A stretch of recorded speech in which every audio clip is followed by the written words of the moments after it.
Thank you very much, everybody. Good afternoon to all of you, and welcome to the sixth webinar organized by the UN CBD Regional Hub in Africa together with UNECA. My name is Esperanza Magpantay. I'm the senior statistician from the ITU, from the International Telecommunication Union, and I'm also currently chairing the UN task team on mobile phone big data. This is our sixth webinar. The last one, the fifth one, was also on this topic of information society indicators, the use of MPD in this area. And so today we are going to have a second part of this webinar, and we will be hearing from country experiences who either have successfully implemented the use of mobile phone big data for information society indicators or are planning to conduct a similar implementation of this project. So in this afternoon's webinar, what we would like to do is hear from these experiences and later open the floor for questions and clarifications. In the last webinar, I would like to also recall that we in ITU had presented the guide, the UN guide, methodological guide on the use of mobile phone big data for information society indicators, which is one of the key products of the task team focusing on this area. I'd like to also recall that there are other webinars that were organized similar to this one, focusing on other applications of mobile phone big data, namely on transport, on tourism, on population dynamics, and on disaster management. So today's webinar, we would like to highlight those information that are included in the guide, specifically, as I said, on the use cases, but also on other tools that were mentioned last webinar, which will help national statistical offices and national agencies who would like to implement mobile phone big data projects. So without further ado, I'd like to welcome our first speaker. She's from Statistics Indonesia, Alfatina Reno, who is the associate IT specialist who had help in successfully implementing the use of mobile phone big data in Statistics Indonesia. Their experience is really worth listening and learning from. They are implementing this not only on tourism statistics, but also on information society statistics. And they are also planning to implement it in other areas of statistics. So without further ado, Alpha, I'd like to welcome you and ask you to share your slides and do your presentation. Thank you. Okay, thank you, SP, for the opportunity. Hello, everyone. My name is Alfatina Reno. I'm from Statistics Indonesia. I'm associate IT specialist and also currently leading for finding new indicators for with finding new data source for big data for official statistics.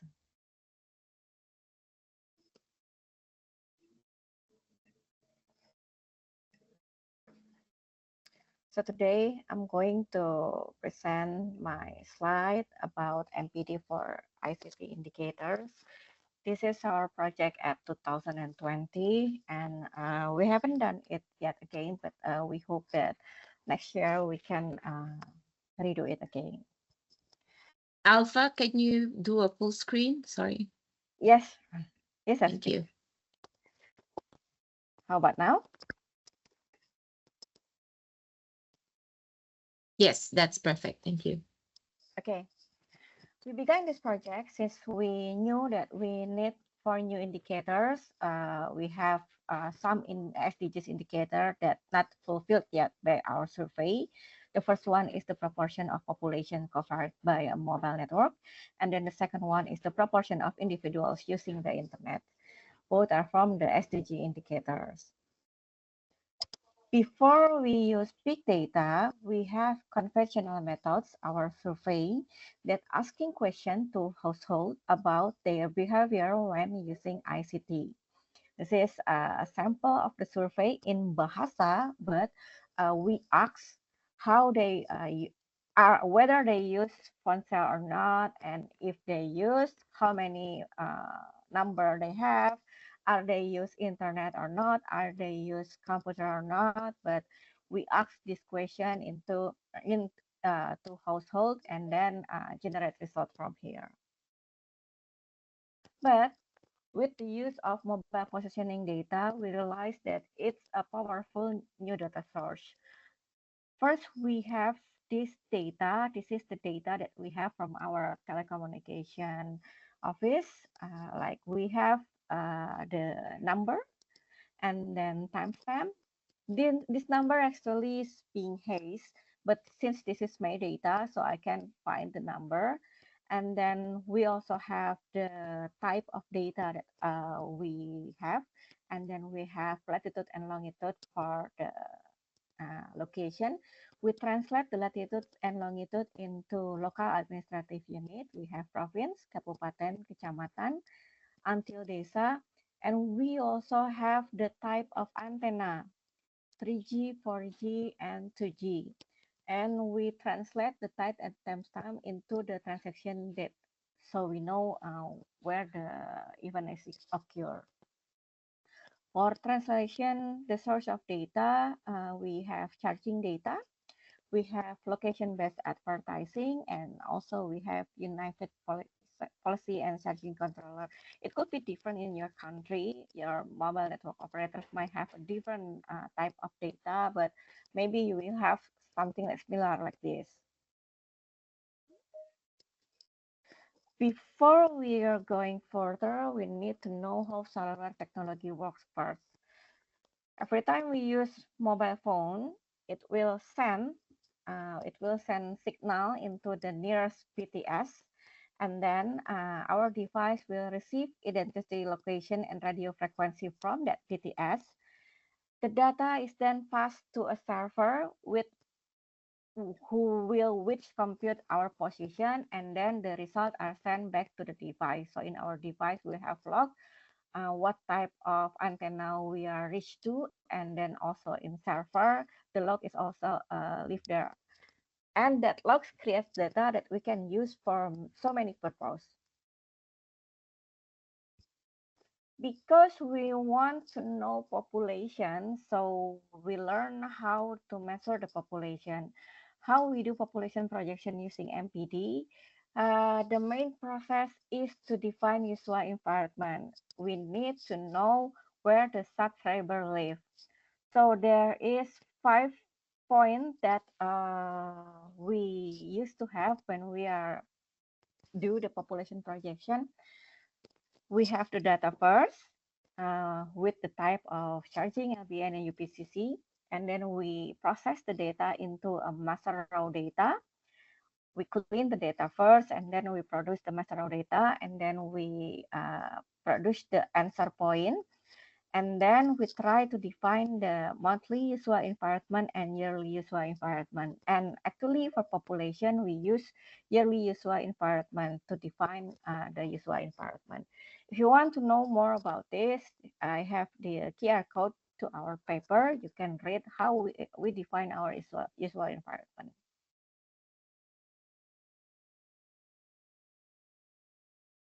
So this is our project where we try to extrapolate the result of MPD based on our weight that we have from our socioeconomic survey, for our conventional method survey. We can see in Jawa Barat in 2018 that from MPD with the extrapolation, we almost have the same pattern with the population of Jawa Barat that we have from the population projection. So we are confident enough that with this MPD data, we can produce some indicators. The first one, the proportion of population covered by mobile network based on technology. So this is the basic idea. Whenever we use our phone based on the first how the technology, how the mobile phone works, it will catch signal, whether it's 2G, 3G, 4G, and each of the antenna have a specific radius. So from this picture, wait, let me, okay, yes, from this picture we can see this group of person connected into 2G antenna, and this group person connected to 3G antenna. But this person over here, he might connect to 3G or 4G, and this person stay in no coverage area. So from this concept, we can measure the proportion of population covered by mobile network based on technology. What we need to define the antenna first to measure the radius, and then have the population grid in the certain area. This is how we try to measure it. I've mentioned before that 2G, 3G, 4G area has a different view set. Some parameters that need to be considered when you using this is a view set, because every point of antenna have a different view set and also a viewpoint, and also signal range, because 2G of course have a more broad signal range than 4G. So combine these three parameters, you will have the coverage of mobile network. This is our result in Bali. So we try to implement it in Bali province. This is the location of cell towers in Bali based on area classification. We can see that this is the number of cell tower. Here is the most dense population in Bali. And we also divide the area based on type, urban and rural. And this is mostly like the coverage of network in Bali. So if we divide it into 3 zones based on the antenna, we can see that this is the 2G area. It has a broader area, and then 3G area and 4G area. We can see that on the 4G area, it's mostly on the highest population density. The second indicator is the proportion of individual using the internet. How we get the idea? First, we check from the subscriber data. Is there any event that states internet usage? From the data sample in first, the first slide, you can see that we collect the type of data. One of the type is how the internet package, the UPCC, is sets of the internet usage. And then we will compare the mobile broadband subscription between our cellular and our MNO partner. We have the pattern of the mobile network usage from our conventional method, and then we try to compare. We only work with one operator actually for this project, so we compare is our data is good enough to represent the whole population in Indonesia. We try to do the correlation between the mobile broadband and the whole operator data. And since we have 97% of correlation, so we can conclude that our data from this MNO is representative of the estimation of the indicator. So we can go to the next step. This is the internet usage in Bali using MPD. You can see that in different area we have a different percentage. Like in the highest presentation is of course Denpasar. This is the most highest population in Bali. And then we can see to the northern area, this is Bangli. It's the lowest percentage area of internet usage by MPD, because in Bali, there is still a lot of unpopulated area like rice field and something else. So this is not the highest density population in Bali. And we try to compare with our survey, and it's the correlation is quite good. You can see the difference of proportion of internet usage in Bali. So we can see that in Denpasar, this is the light blue is from our conventional method through our survey. The purple one is from the MPD, and this is the red dots is the difference of the proportion. We can see in Denpasar and Badung, which is the two area that has the highest population density, the correlation is quite good, and the difference of proportion is quite small, but not in area that the population is not quite dense like Bangli. Why? Maybe it's because we are working with one operator, and in some area in Bali, yes, our partner of MNO has the highest market share, but in the different area, there is another operator that has a quite high percentage of market share that we did not cooperate with. From this, in Karangasem, actually, there is another operator that has the highest percentage of market share, and we did not work with them at that time. So I hope, actually, we hope since 2022, we have worked with all the operators. We are trying to implement again this research, and we want to know what's the difference between our previous research and with the next year research after we collaborate with all the operators. So we can see from these pictures that it's quite promising using MPD as an alternative data source for completing your indicators of ICT.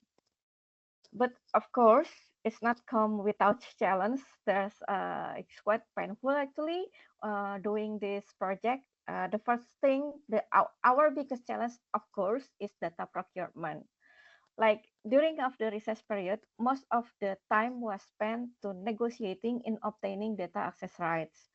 We have 1 year projects of collaboration, and like in that 1 year, we spend almost 9 months only to get the data, and we only have 1 month to do the quality checks for the data, and only have 2 months for processing the data. And then not only the data procurement, Indonesia is not having a great population. So we do have population, and we do have population for our smallest level area of census of survey, but it's not in a grid format. So in this project, we try to use Worldpop as an alternative data source, since Worldpop is already have the population in grid format. And then we only have 2 months to provide the results. So we need to be careful with the change in algorithm. You know that when you're building a model, sometimes the result is not directly good. You need to do some adjustment in the model, but with the limitation of time, we have to consider every change in algorithm, because it might affect the computational process, and maybe we cannot deliver the result in time.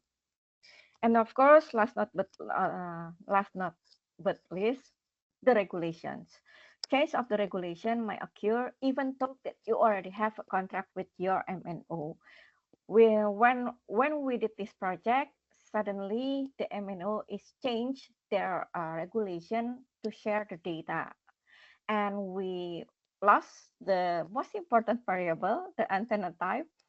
Uh, so I don't know whether we can go with the same operator in next year. Maybe the other operators willing to give us the antenna types, but not this one. But if if it's only happened to you also in your with your MNO, maybe you can contact your Ministry of ICT and ask them whether they have the data about the BTS and the type of antenna. Maybe you can use that in complement to the mobile phone data.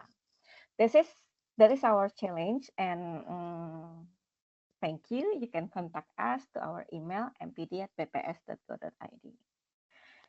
Thank you, SP. Maybe that all that I can share with Indonesia experience using MPD for ICT indicators. Thank you so much, Alpha. This is indeed a great experience to learn from. I took note that, despite the success, there were challenges, of course, that you had to handle. And what's good is that you managed to release the results and get the good experience from using this. For countries who may want to replicate the same experience, I think what is of note here is the data access that could take a bit of time. So it's important that national stakeholders sit around the table and discuss the data access issues along with the timelines that you would like to achieve the results. So I think this is a really great experience. Thank you very much, Alpha. And please hang on. We will take the questions at the end of all presentations. And for the participants, please put your questions in the chat, and I will ask the speakers later on to address them. Thank you. So our next presenter is Caroline Kakemu. She is the Senior Statistics Officer from Communications Authority of Kenya. Caroline, are you with us now, and can you share your screen?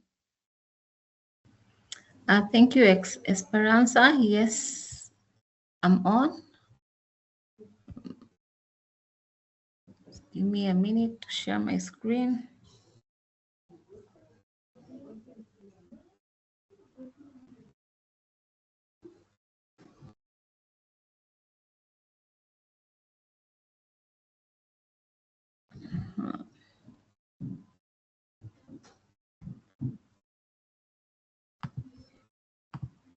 You can see it?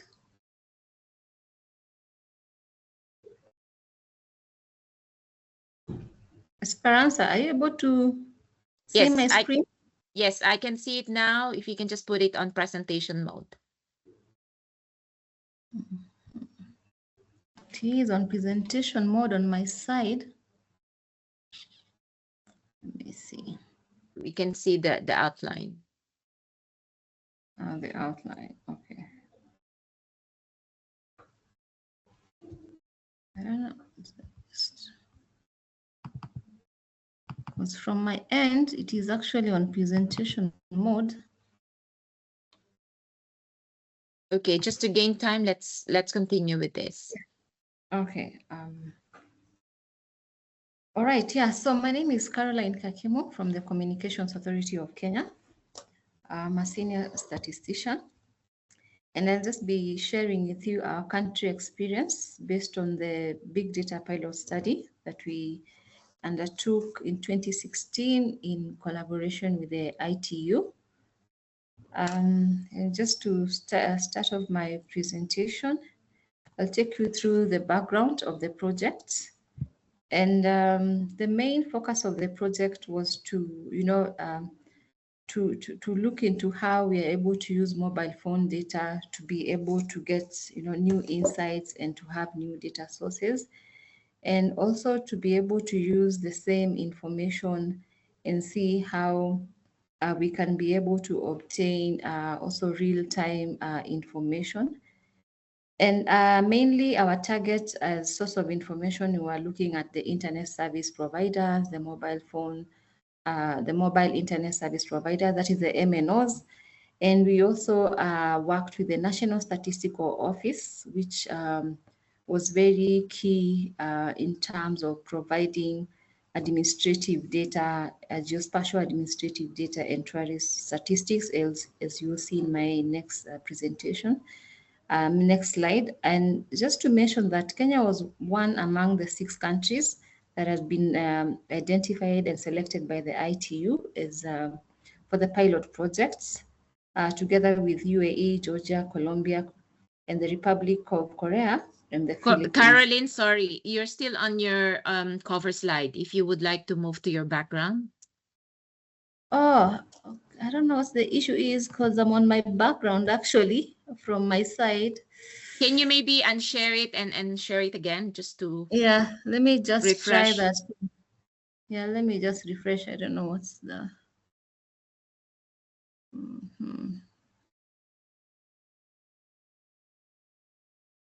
Okay, let me stop sharing first. Then I can see.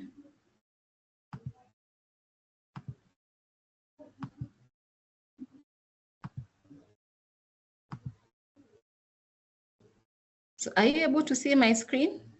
Yes, we can see it, but still on the outline mode. If you can put it in full screen mode. Oh my. And now? It's still the same. Oh gosh, I don't know. I think Esperanza, you have the presentation you could share from your end, because I don't know what the problem is. From my side, I'm in slide mode. Hold on, I'm trying to share it.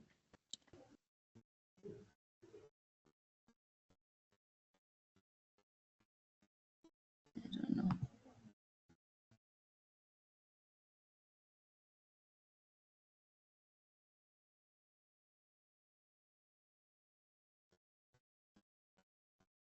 Can you see my screen? Not yet, SB. Caroline, maybe you can try my tips, share the entire desktop. Pardon? Share the entire desktop, the entire screen. Maybe because when you put a whole slide, it opens a different browser.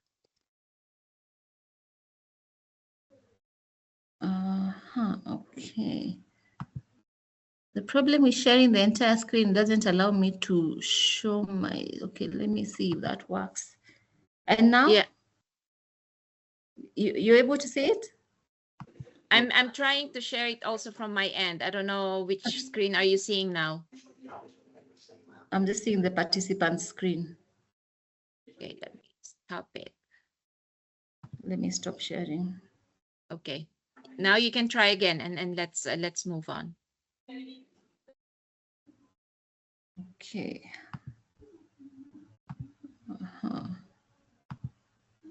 Entire screen.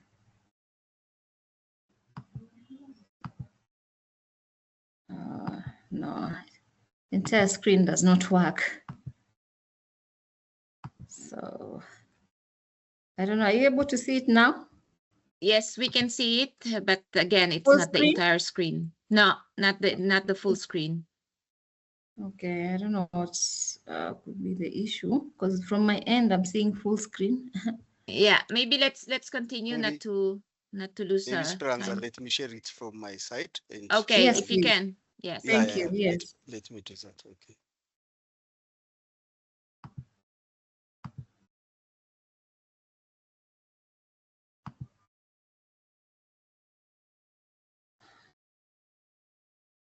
There you go. It's fine now. Okay. You can go on. Yeah, thank you for that. So maybe to save time, we could move to the background and Okay. the next slide, please.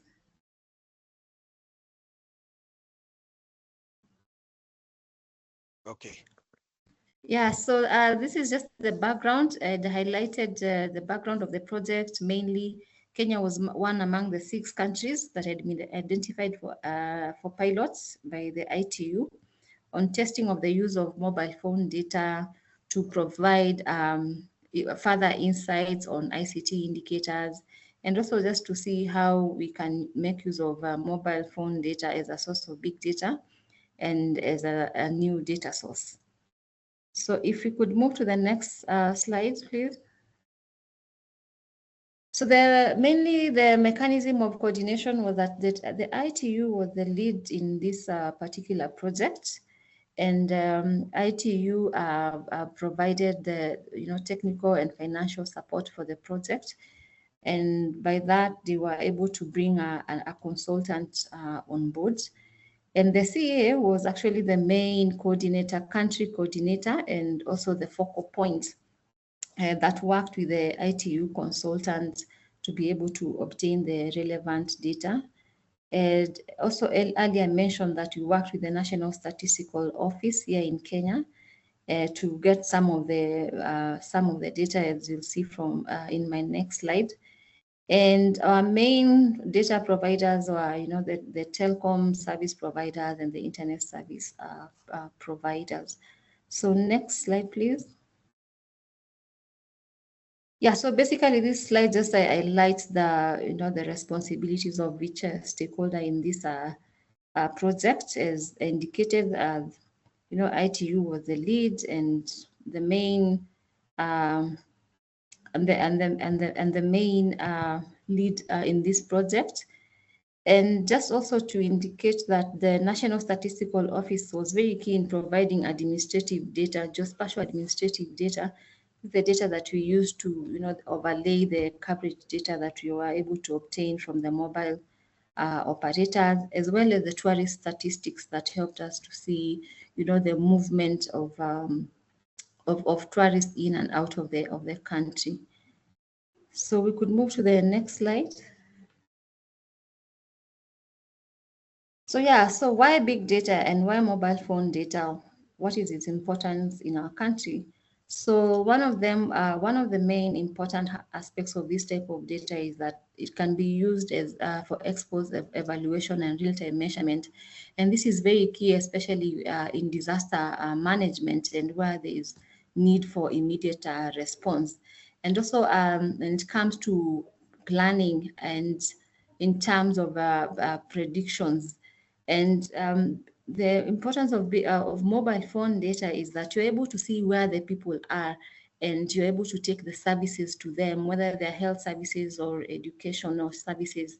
So this data comes in handy in seeing the movement of people and being able to deliver the services to the people as they keep moving from one point to another. And again, also, we also see this as very critical information in terms of, you know, utilizing it to complement the existing official statistics. Because with mobile phone data, you're able to see, like I mentioned, movement, and you're able to see which geographical locations have what kind of population. And you can do this and be able to see how is it like during the day, how is it like, what are the usage patterns in the evenings. And in one of the insights that we actually got from this pilot was that we find the traffic is very high in the city.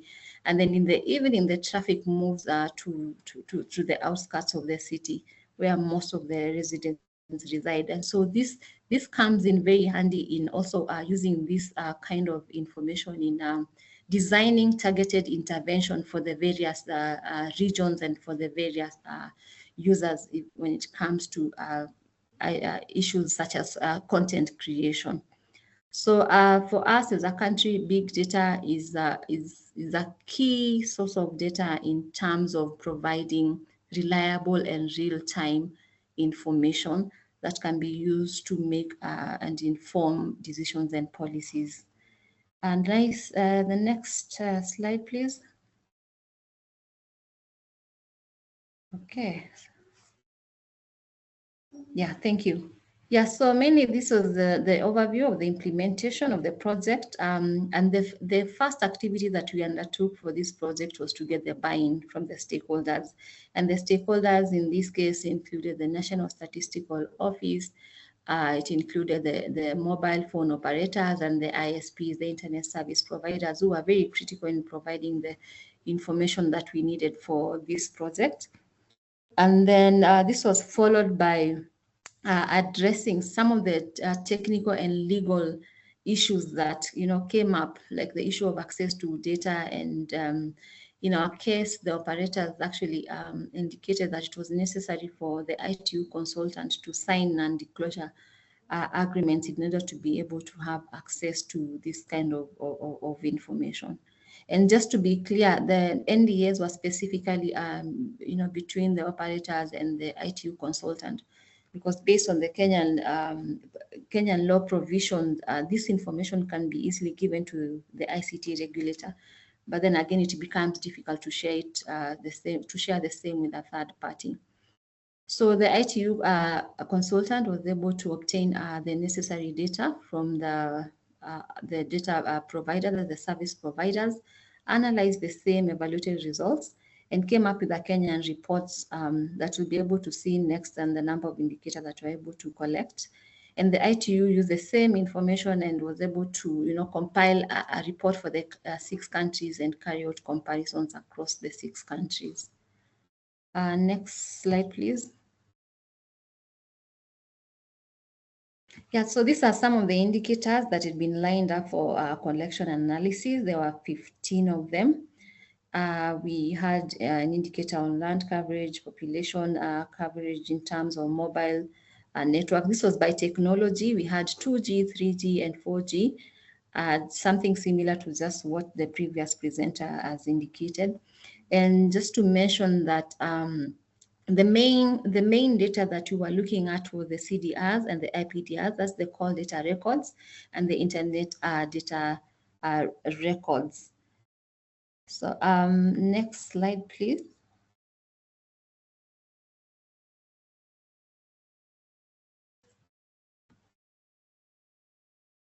Next slide, please. All right, thank you. So out of the, okay, previous, it's the previous slide. Kindly let's go, yes, this one, thank you. So out of the 15 indicators, Kenya was able to collect 9 out of the 15. That is item 7. It's the next slide, the number 7. Yes, this one. Yeah, so Kenya was able to collect 9 out of 15 indicators. And the reason why we were unable to collect the 6 indicators is because some of the mobile operators encountered some challenges in processing some of the indicators in terms of capacity challenges, both human and infrastructural challenges, as well as also the limited time that we had in terms of collecting data for this particular project. So if you could move to the next slide. Yeah, so some of the challenges that we encountered during this exercise are similar to what the preceding presenter has indicated. There was the issue of cost. And this is in terms of system upgrades. You find that some of the operators, and especially the small operators, their systems were not up to the task, and they required a bit of upgrading to be able to process this kind of data. And then also back in 2016, as a country, we didn't have a data protection law. So as you may be aware, when you're accessing the call data records and the IPR records, then it obviously means you're having access to personal data to some extent. But as at now, this is one of the issues that became very critical from this pilot, and something that, it became something of urgency to address, as you'll see in my next slide. And then also there's the issue of the volume, the huge data volumes. So some operators, like I mentioned, because of the infrastructure challenges, they were unable to process some of the indicators because they did not have the capacity to process the same. Again, also the data, the structure of the data, you find that certain operators had the data in the required format, because the data, we wanted to look at it in terms of urban and rural, just to see the trends across the two areas. So you find some operators, their data is not stored in that manner. Others just have a way of defining regions. And so you find that data is not comparable. So that's a challenge and something that we realized needed to be looked into. Then, of course, the issue of data privacy and this, like I mentioned, there was a requirement to sign the non-disclosure agreements between the service providers and the ITU consultant. And this is a process that took quite some time because we didn't have the data protection law as at then. So there was a lot of back and forth between ourselves and the operators on how to go about it. But eventually we were able to come up with a way forward, and we were able to sign the non-disclosure agreements. And then lastly, we had the challenge of the human capacity. You find that this exercise required a lot of, it required the operators to assign human resources, and this is not something that they had anticipated. So this slowed down the process because you find it's only one one person who's been assigned to process a huge data set and within a very short period of time. So this was also one of the main limitations of this project. Next slide, please. So some of the lessons, and I must say we learned a lot from the challenges that we experienced from the pilot, and there's a lot of work that has gone into addressing most of those challenges. And I must say, as at now, we already have a data protection law which was enacted in 2019, and so this is no longer an issue on how to handle personal data. We have a data protection agency that is providing guidance on how to handle this kind of information. And then also the issue of capacity building. And in this case, the main emphasis now is from the ICT regulator, because in our law, there are limitations to how much you can burden the service providers in terms of data requirements and processing. So it is the responsibility of the ICT regulator to ensure that the capacity built, the technical staff, that is the statisticians, to be able to carry out this work from the regulator and not to be processed from the side of the service providers, to avoid the extra burden. Then again, also the operator, the ICT regulator has also made quite some steps in trying to obtain the necessary infrastructure, because if you are to process big data, then you need to have the proper storage, you need to have the capacity, and you need also to have the proper tools to be able to process this information. So all these are things that are being addressed. And we at this point, we're at the point where we are looking into the storage and the processing resources, of course, after which now we feel we'll be better placed to be able to update the pilot study that we undertook in 2016. So thank you very much. I'll take any questions. So I submit. Thank you. Thank you so much, Caroline, again, for the very interesting and insightful presentation. So I took note that, this pilot has already taught them a number of experiences related to, the necessity to have the necessary skills, infrastructure, and at the same time to solve the data access issues. She also mentioned that, of course, there's a data protection agency that helps now to protect data that are coming from mobile phone records. And so that is something that is to be noted with regards to improvements from the previous experiences. I also would like to mention that, the skills component, which you mentioned, Caroline, I think this is a very important one. And on the information society to help national statistical offices and agencies use this data for this specific line of indicators. The ITU, as we presented in the previous webinar, we developed Python code, so ITU Jupyter notebooks that could be used to run over the MPD, the mobile phone data, so that those that are interested in calculating this indicator will be able to run these codes and perform the necessary algorithms. So with that, thank you very much again, Caroline. I really like the point that you mentioned about the importance of coordination from the beginning on, and at the same time, the importance that mobile phone big data could bring to the official statistics, namely the disaggregation that is possible and the timeliness of the data. So with that, I'd like to first address some of the questions and comments that are in the meeting chat. There's a request for the presentations to be shared, and I mentioned that we will make the presentations available in the UNECA webinar website. We posted there the link. And at the same time, a comment from Kathy Riley from Flowminder, mentioning that the World PAP has now some methodologies available to National Statistics Office to grid their own population data. And she posted also the link in the website. Thank you, Kathy, for that. And then there's a question from Celestine from Rwanda. I think this is a question to Alpha. She's asking, how do you compare the results using the MPD and actual data in terms of the SDG indicators?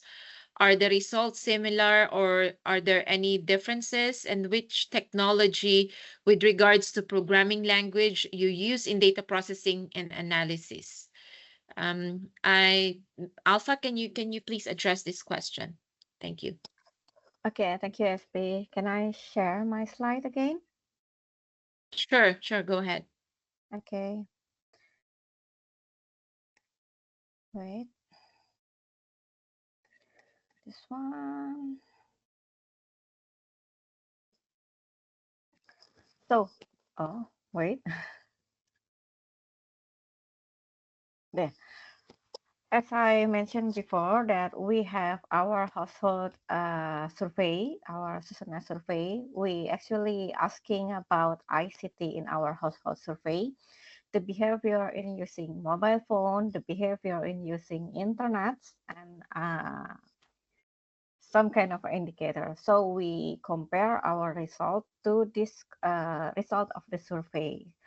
We built weight because we only work with one telco. We build weight by this question. If you want to the English version of this questionnaire, maybe you can contact us in our email mpd@bps.go.id. I will try to find the English version of this questionnaire.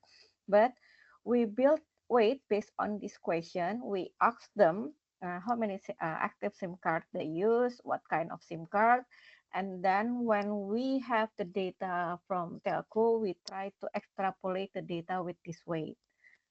So we provide the indicator the proportion of population covered by mobile network based on technology. It was based on their use, based on the area.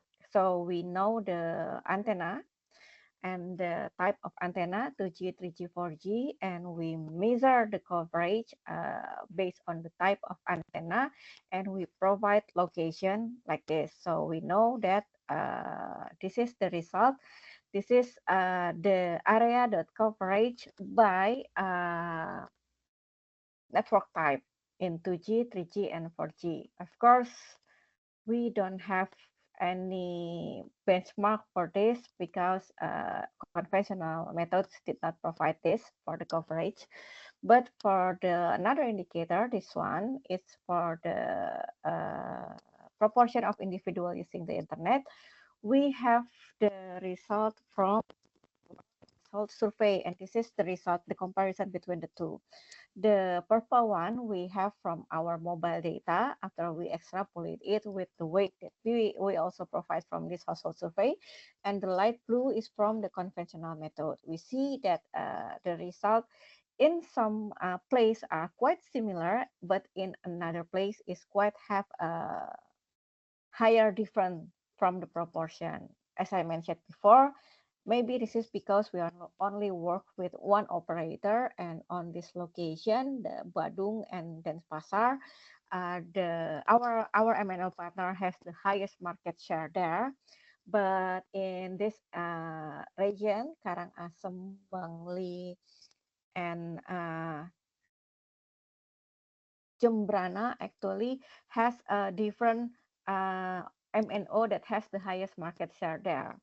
But overall in Bali province, this is the region. This is the region: Jembrana, Tabanan, Badung, Gianyar, Kelungkung, Bali, Karangasem, Buleleng, dan Pasar.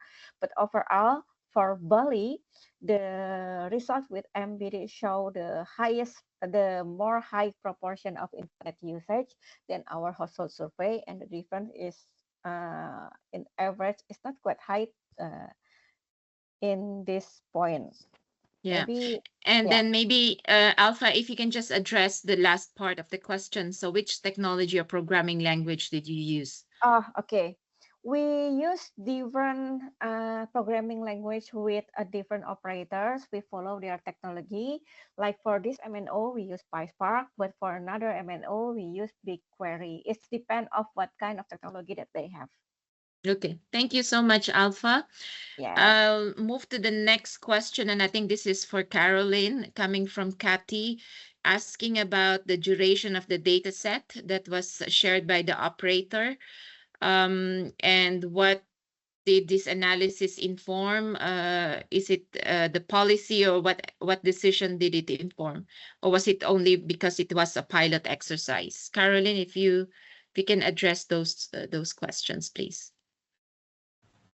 Well, thank you, Esperanza. Yeah, for most of the indicators, you realize we use the definition that had been set by the ITU, and most of the, when it comes to subscription, we still have the 3 months definition. However, you realize for big data, it is more relevant when you're using it in real time, because what happens today in terms of movement of people, it's very different from tomorrow, depending on the situation, on a number of factors.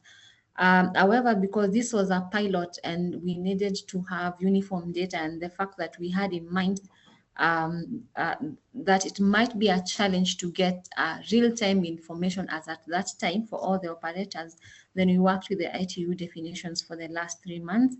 And yes, to answer the second part of the question, which was whether it informed any policy, I would say the most important thing that came out of this study was identifying the challenges and the opportunities in terms of collecting mobile phone data as an additional source of ICT statistics.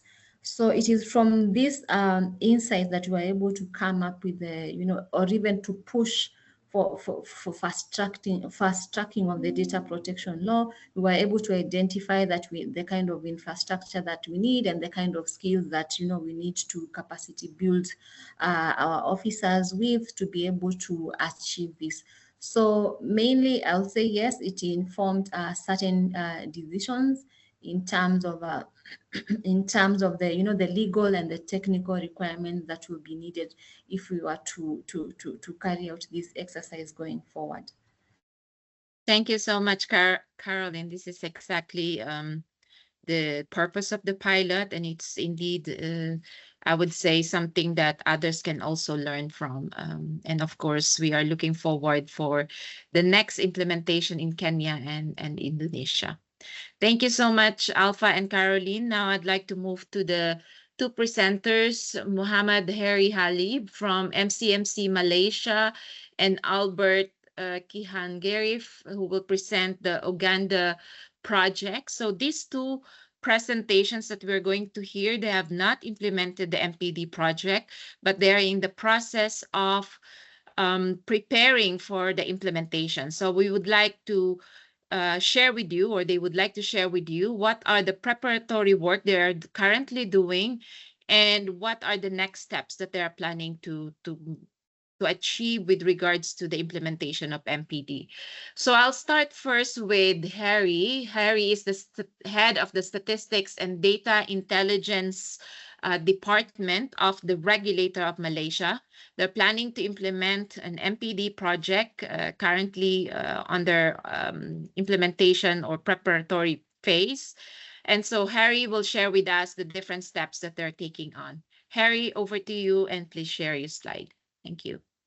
Thank you, SP.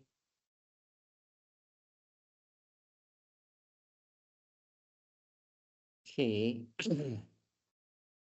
Okay. Can you see my slide now? Yes, thank you. All right. Okay, thank you again, SP organizer, for inviting me to speak on the potential implementation of mobile phone data for official statistics in Malaysia.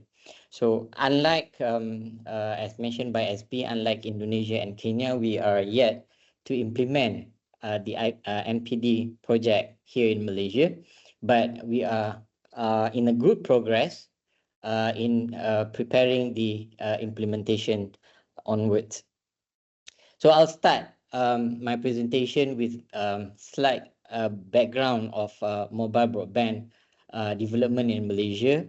We are a small country in the middle of ASEAN. To the south, we have Indonesia, North Thailand, East Philippines, with 33.7 million population as of Q4 last year.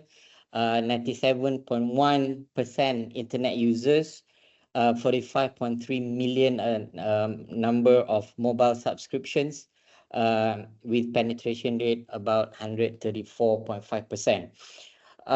With this background, we can see Malaysia is a mobile country instead of fixed broadband country. So we are in good position to implement MPD in Malaysia.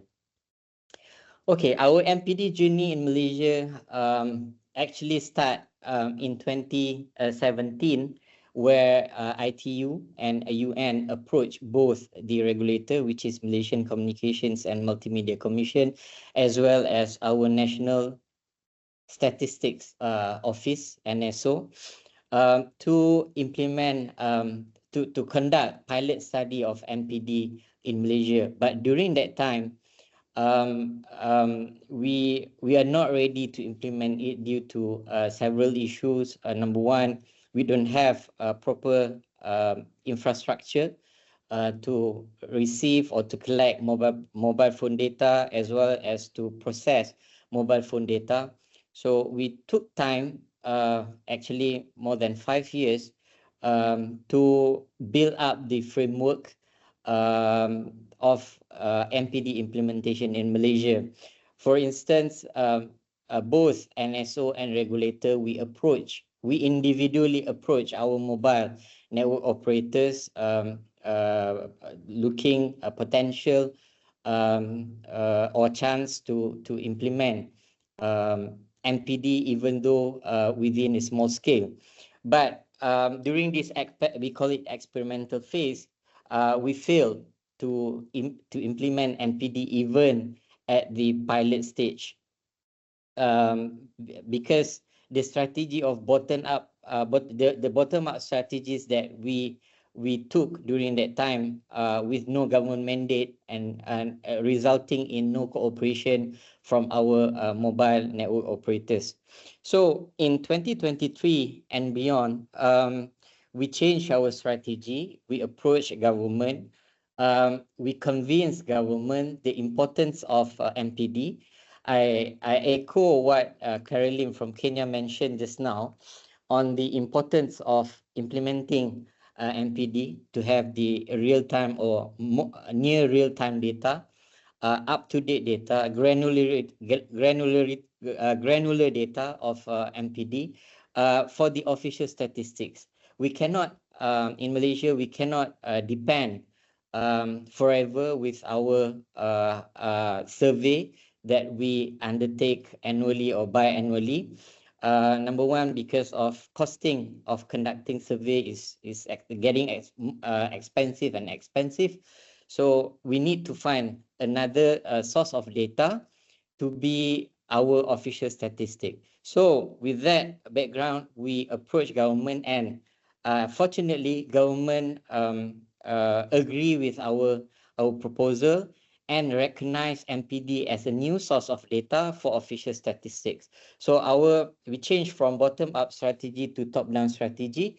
And as a result of that, with the government mandate, we approached mobile network operators, and we got a very positive response from our all mobile network operators. In Malaysia, we have 6 mobile network operators, and all of them positively respond to our request. Okay, in terms of legal framework that binding the implementation of MPD in Malaysia, we go by 2 main acts, which number 1 is the Personal Data Protection, and number 2 is the Communication and Multimedia Act 1998. So with these 2 acts, we use these 2 acts to actually find the source of power to collect MPD data from our mobile network operators, and source of power to share mobile phone data to other agencies. In our case, which I will explain in my next slide on the model, proposed model of implementation, that the MPD data actually to be shared from regulator, which is MCMC, to our National Statistic Officer, NSO. and then how the interworking of arrangement with other authorities, as well as to define whether the MPD is a personal data or not personal data. So in our case, our Personal Data Protection Office declared that the anonymous data that we collect for MPD is not the personal data. So with that, we move on and we started collecting MPD data from our operators. So next, I would like to share some concerns or challenges that we face while dealing with our mobile network operator. Some of it have been covered by our previous speakers, but I try to highlight it again here. Number one is the privacy and confidentiality of the data. So in our case, MNOs is taking serious concern on the privacy and confidentiality of the data. One instance is our mobile network operator don't want the MPD data to be processed by third party or external consultant.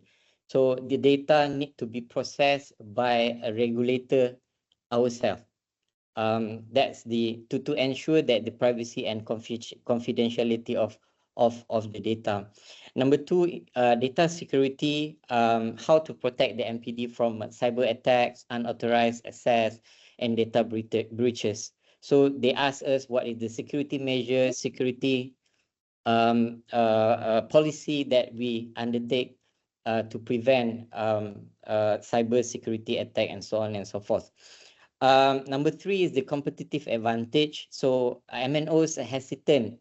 At first, they're hesitant to share the data because they perceive or that they don't want the data could potentially benefit their competitors. So this will resulted in limited data sharing if few operators don't like to share or collaborate in MPD project. Number four is data misuse. They want us to ensure that data used for MPD to be used ethically within the agreed upon scope. In our case, when government give the mandate to NSO and regulator to implement MPD, so the mandate is just for the tourism statistic,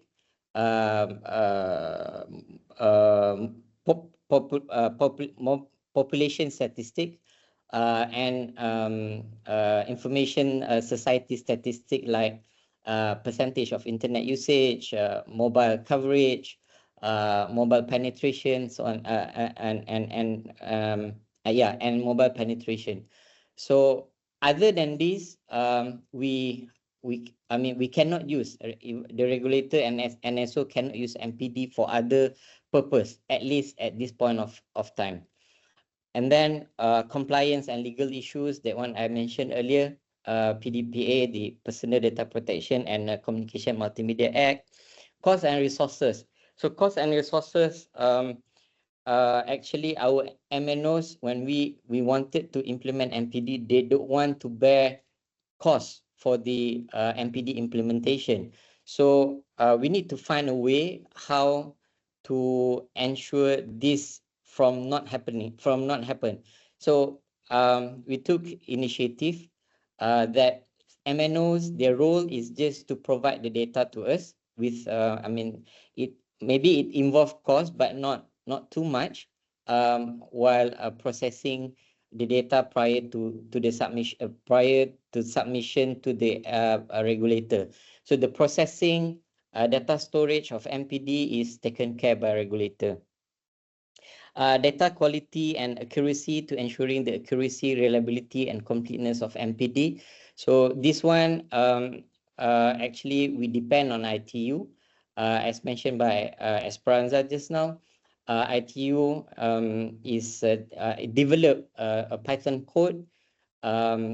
So in processing our MPD, to ensure that the outcome of the MPD statistics that will go out from MPD processing will be the data to be ensured that the data is accurate. Transparency and accountability. As I mentioned, we need to we already have the clear policy and practices in data handling, from data collection, data processing to data sharing. Impact on consumer trust. This one is related to privacy and confidentiality of the data. So they don't want the data to be they don't want the data leakage, so that they will impact their reputation. And in ensuring transparency and accountability, we include our MNOs at the stage of processing. Impact on consumer trust, I think I mentioned that. Scope and scale of data requests. So this one, our approach in Malaysia, we go small first. So we don't target for the national implementation, but we go stage by stage, from a small town to state to another state, and maybe in few years to come, so we will implement it at national level. So to conclude this slide, addressing these challenges requires a multifaceted approach, including robust and data protection measures, ethical data use policies, transparent practices, and adherence to legal and regulatory standards. Collaboration between stakeholders, in our case, MNO, regulator, and NSO, National Statistical Officers, is very crucial. Okay, we move on to the next slide, to the model implementation.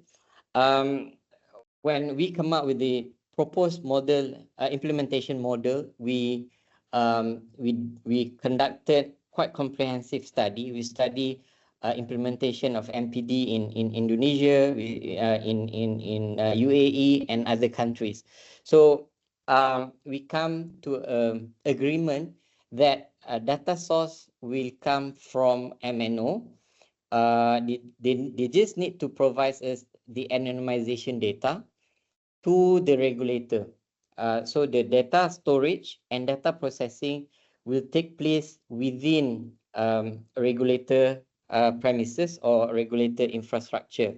Only then the processed data to be shared to NSO, and NSO will use that data for their tourism and population statistics. So with that, why we come up with this implementation model, because we want to build trust between MNOs as a data supplier, to ensure that the implementation of MPD is a success story. And the action plan towards implementation of MPD in Malaysia. So we are now at Q3. Actually, we successfully collected MPD data from each of our 6 mobile network operators for one of a small town in Malaysia. So we are at the stage of together with ITU is processing the data to see insight that we can come up with the collected data. And then we're going to have MPD workshop together with MNOs and NSOs with help of ITU and BPS in somewhere in early September. And after that workshop, we believe we are ready to implement MPD project within 2 states, which is one we call it Perlis and one is Malacca. Why we choose these 2 states? Because Perlis is a state with a border with Thailand. So this is very good use case for tourism statistics. And another state is Malacca.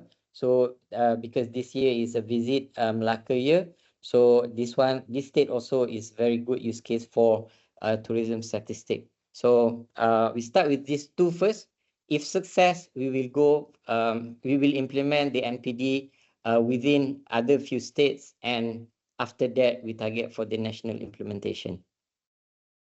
So to conclude my presentation, number one is the government mandate. As I mentioned, it's very important to get buy-in from, especially from MNOs. We have to build rapport with regulator, between regulator and MNO. We need to approach them in friendly manner, not to, even though a regulator has power to mandate certain data submission. In our case, our act provide that, but we don't go we don't take that approach. So we approach them friendly.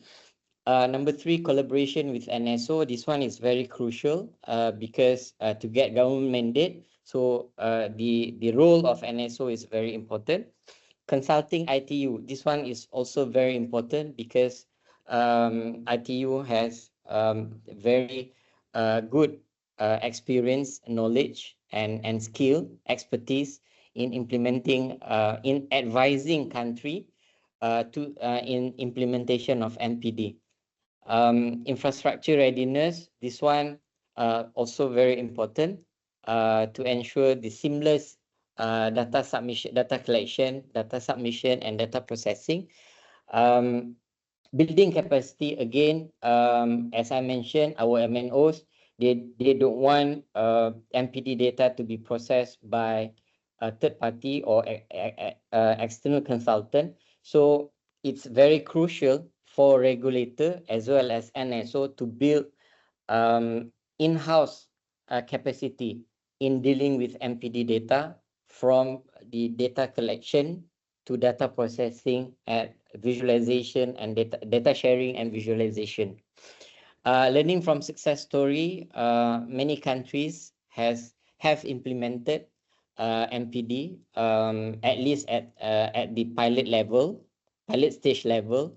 So many things that we can learn from those implementation.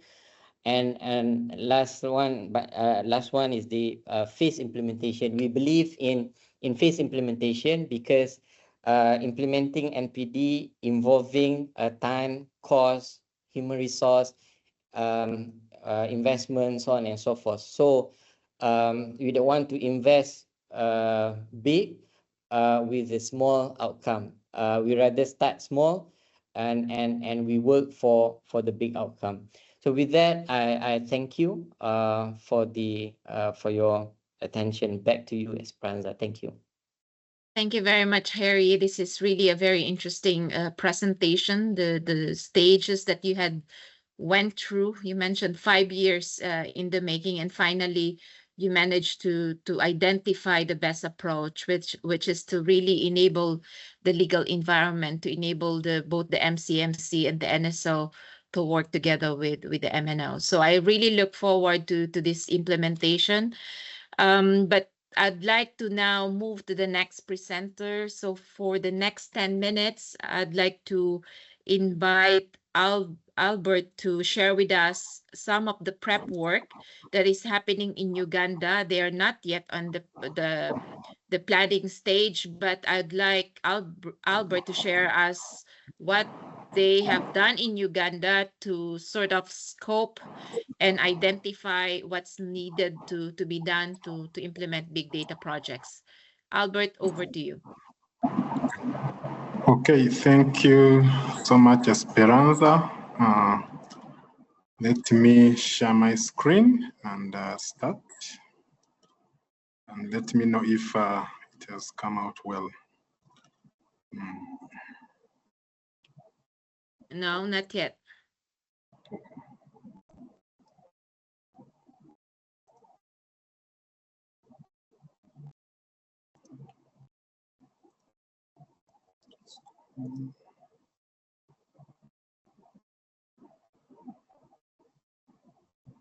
Can you see your screen being shared? Screen now? No, not yet. Not yet. Oh, God. From your side, can you see the red thing that you're sharing your screen? Yeah, it's showing. Let me just restart again.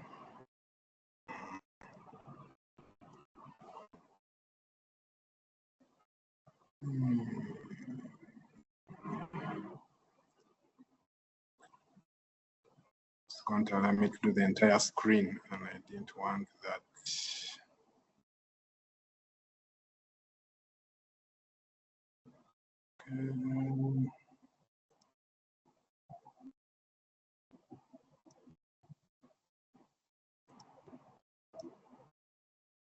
Okay, I think it's loading.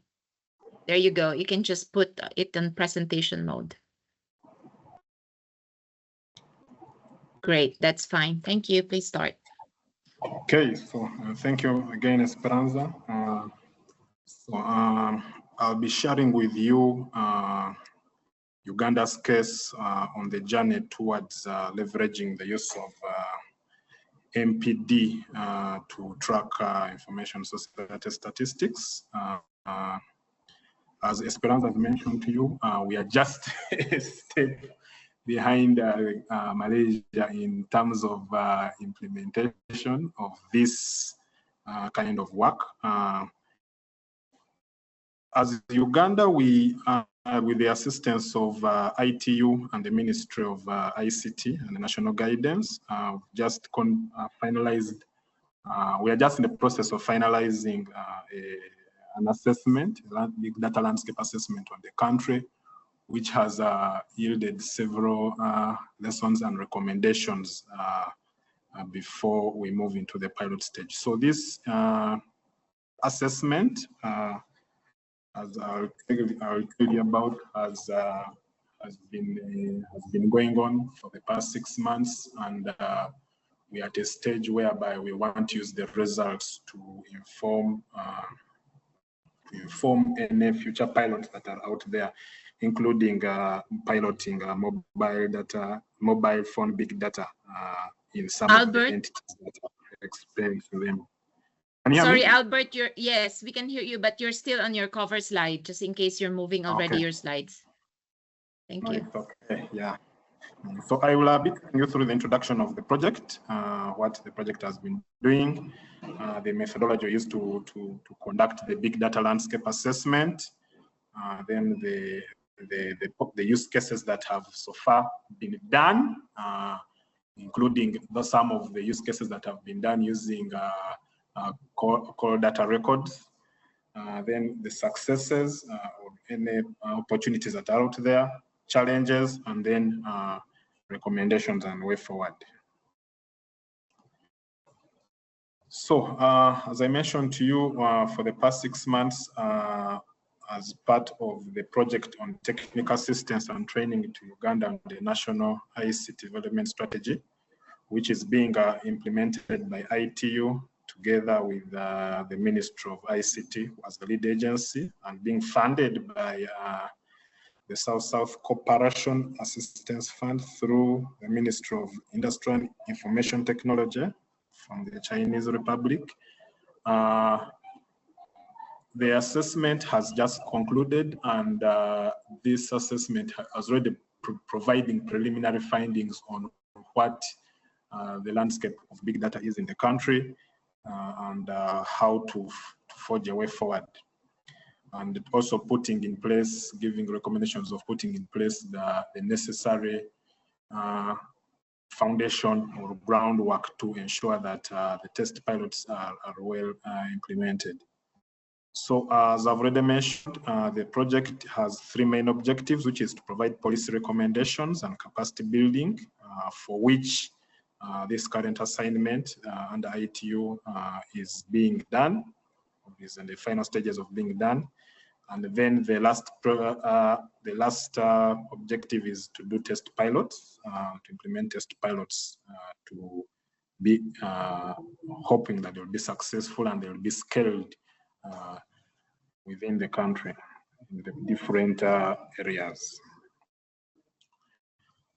So this project is well aligned with Uganda's digital Uganda vision. The national strategy is under the Digital Uganda vision, for which a digital transformation roadmap has been developed to put in place the different activities and approaches and things to ensure that that digital Uganda vision of 2040 is achieved. Currently, also the national data strategy for the country is being developed. So the project is also aligning with that. And as I'll mention in later slides, one of the successes is that the country has just completed developing the big data utilization strategy. At the end of last year, that strategy was rolled out and is in place. So in terms of the methodology for this particular big data landscape assessment, it was heavily concentrated on the government ministry and departmental agencies. Those were assessed together with selected private sector entities, as was determined during the inception of the project, as well as through consultations, especially from those entities that participated in the big data utilization strategy development. We used a stakeholder scoping tool as well as a key informant guide to reach out to a number of ministry and departmental agencies in the country. We also interacted with the assessment interacted with 2 development partners, 5 education institutions, especially those that are showing potential for offering big data science related courses. Assessment also covered the 3 telecommunication companies. We mainly have 3 large ones in the country, 3 commercial banks, as was guided by the Bankers Association, and 2 data centers. We employed a big data matrix tool that was developed by the Global Working Group for Big Data at the UN, and contextualized it to Uganda's case such that we'll be able to capture results that are fitting within the context of the country. To determine the training needs assessment, we did use a big data competence assessment tool also to also interview staff of the selected MDS to gauge their competency levels in the usage and application of big data. So basically, in terms of this assessment, in terms of the levels that were conducted, we did rapid stakeholder analysis to determine which of the entities and firms and organizations we should reach out to. That was done also in tandem with the baseline assessment to gauge the maturity levels of each of these entities. Then thereafter, we did a training needs assessment on the staff, as mentioned to you, of the MDS.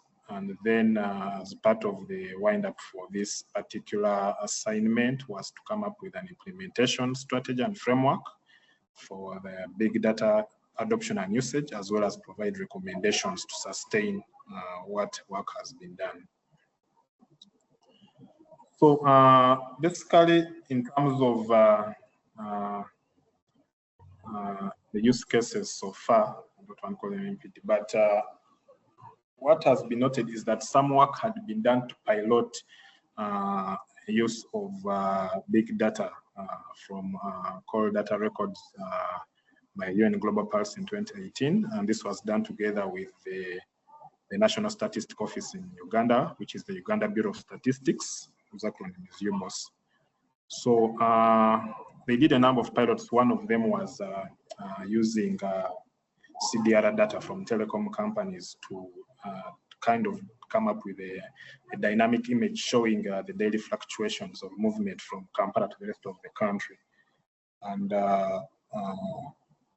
they try to do that to kind of gauge the mobility, to put up a mobility matrix that can be used.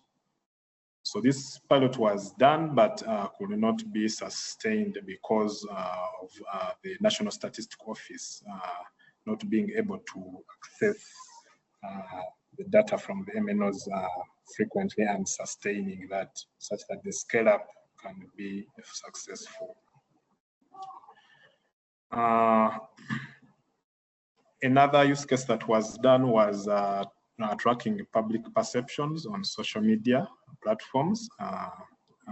This was again by UN Global Pulse together with UNDP, this was also encompassed having a lot of, I think,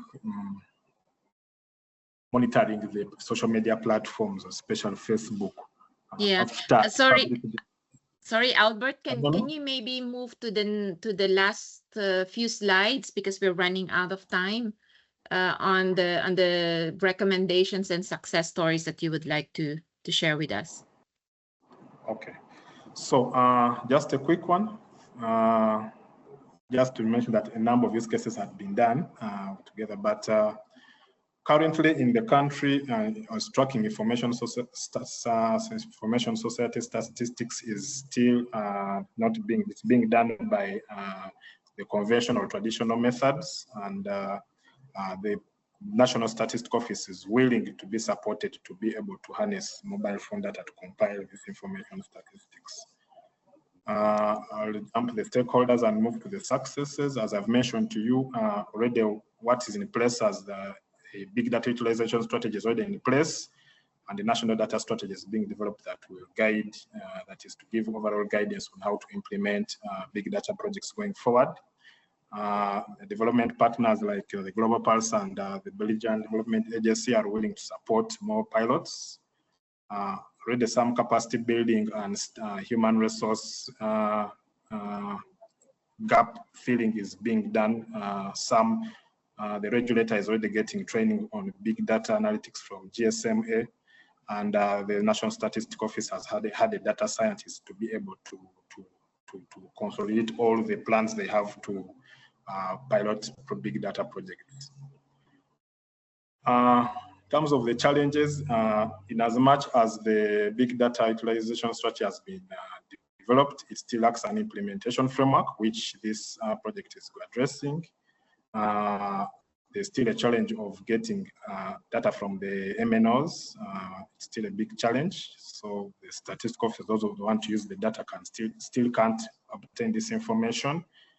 The limited legal framework is not well understood and enforced, so there are still data security concerns to that level, and the human resource capacity, as my previous colleagues have mentioned, is still not up to speed with what is needed, so capacity development is still needed. There are also still methodological challenges. Some statisticians are not convinced about the use of big data for application for statistical purposes. They are not convinced of the methodological errors, so they need to be brought up to speed and convinced. So in terms of the way forward, be able to prepare this, we have a national Data Protection and Privacy Act of 2019 that's in place, but this needs to be reviewed to ensure that data access and sharing is promoted. The PDPO, which is the protection and privacy, data privacy office in the country, needs to be supported to do these, promote these reviews and awareness on that act. Also, just to allay fears, we need to also drum up and implement the data anonymization part of it to allay as we strengthen the privacy laws in the country. We already have NITA-U, which is the national IT authority in the country, has built data centers. So we see that if pilots are going to be done, we can use that infrastructure just by configuring and clustering the data center infrastructure to be able to use big data. But we needs to be, as my previous speakers mentioned, we need to start small and grow big as time goes on. In terms of use cases, I'll combine the last two. As we recommend that as we do the capacity building on big data, we should do this in tandem with the use cases, at least testing them out as we're building the capacities. For that, it's a bit more practical rather than the theoretical way it's being done currently in the country. There's also been a plan to place some data scientists by some of the development partners at selected ministries. Currently, we're having a ban in the country of having no civil servants being employed. But once this is lifted, in this stopgap period, this is something that is being considered. So that is it from me. Over to you, Esperanza. Thank you so much, Albert. This is really a great work that you've done in Uganda. I think really scoping and finding out what's available in the country and what are the needs. I think this is a first step in terms of implementing an MPD use case. And again, of course, the coordination and the cooperation of all stakeholders is key for a successful implementation. I understood that there's already some plan. We are also in discussion with UCC, and I think they will discuss with OBOS in terms of an MPD pilot on ICT statistics, information society statistics. So this can be a pilot case for all other statistics that the statistics office can explore using MPD. But thank you very much for sharing with us the work that has been done in Uganda. So with that, we had explored and listened to the 4 presentations, each of them giving different insights and different experiences. I don't have any question in the chat. So if you have any last question that you would like to raise to Malaysia and Uganda, please put them in the chat and we will address them. Otherwise, I invite you to fill in the form. Jonas has posted the form in terms of your feedback to this webinar and other webinars that we did, and also what other webinars you would like to see in the future. So please complete the form. And with that, since I don't see any question, I look forward again to other webinars welcoming you in terms of this area of statistics. But with that, I would like to first thank UNECA and the regional hub in Africa based in Rwanda for hosting all the webinars of the MPD, the mobile phone task team. We are ready to answer any question you may have related to the methodology, how projects or pilots are implemented, and any questions you may have related to this new data source. We are available through a task team, also in the ITU, where we can address those questions related to the use of this data. So with that, I'd like to thank all the participants for joining us today. I'd also would like to thank our speakers from Indonesia, Alpha, Kenya, Caroline, Albert from Uganda, and Harry from Malaysia. I really appreciate your time today and hope that you can join us in future webinars and future events similar to this. I'd like to also flag an important event where another session on mobile phone big data will be highlighted. This is going to happen in Geneva on 23 to 24 of September. This is our World Telecommunication Indicator Symposium. We will be highlighting other experiences on the use of mobile phone big data and other products and work that we are doing in this area.